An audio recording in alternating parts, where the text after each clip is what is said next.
Football is living through a quiet revolution, and almost nobody is naming it. The biggest coaches on earth, men who built their entire careers ruling Europe's giant clubs, are walking away from the club game to coach national teams that aren't even their own. Carlo Ancelotti didn't almost go to Brazil, he took the job and led them into the 2026 World Cup. Thomas Tuchel took over England. Pep Guardiola gets linked with Italy every other window. Elite European managers coaching countries they were never born in. But here's the detail that should stop you cold. In the entire history of the World Cup, no foreign coach has ever won it. Not once. Every champion was led by a man from this same nation. It is the oldest unbroken rule in the sport.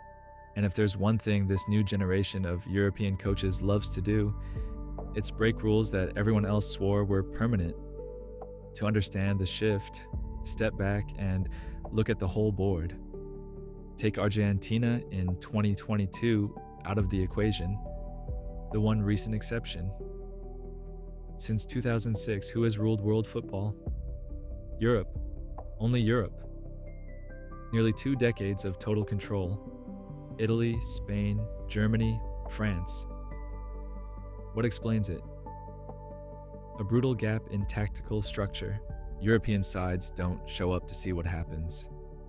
Their foundation is discipline. The game changed, and collective organization swallowed the improvised football of every other continent. The clearest proof is Spain, champions of Europe. What made them pull away? A few clear pillars. First, extreme tactical discipline. Second, a complete planned cycle. The coach took over right after the 2022 World Cup and got a full run of work. No panic, no firing the manager after every stumble. And third, man management built entirely around the collective. Look at the structure they assembled. Rodri conducting the whole midfield, a teenage lamine yamal flying on the wing, a young center back anchoring the line, a goalkeeper they trust completely. Every piece needs the others. No ego is bigger than the shirt. Now look at Brazil, and the contrast is violent. Brazil kept searching for a savior. One man to carry the weight of a nation is on his back. Neymar will fix it. Neymar will pull off a miracle.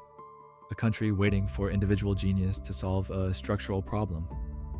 But Europe taught the opposite lesson. The star shines because of the system, not in spite of it. France had Mbappe, a genius. But they also had Dembele and a cast of players who let Mbappe play free and shared the load. And there's a deeper wound underneath it, a loss of identity. Some of Brazil's stars left for Europe as kids, barely teenagers, and a few could have ended up representing another country entirely. It isn't their fault, it's the system. But how do you demand blood and belonging from a player who left home as a child and never fully bonded with the nation on his chest? Compare it to Argentina. What the world saw in 2022 was almost unreal. The love in every match, the will to win, a sense of belonging that, right now, simply burns hotter. Those players gave their lives on the pitch. So, when England hires Tuchel and Brazil hires Ancelotti, you realize the romance is over. Modern football's method, its tactics, it's the science of the game. And here's the twist history just handed us. At the 2026 World Cup, the taboo survived. The trophy went to a nation led by one of its own, and even Ancelotti couldn't break it for Brazil. The oldest rule in football is still standing. So, the real question isn't if the foreigners are coming, they're already here. It's whether by 2030, one of them finally lifts the World Cup for a country that isn't his own. What do you think? Does the taboo fall next time? Drop it in the comments. And if this breakdown made you see the game differently, subscribe and hit like to keep these coming. See you in the next one.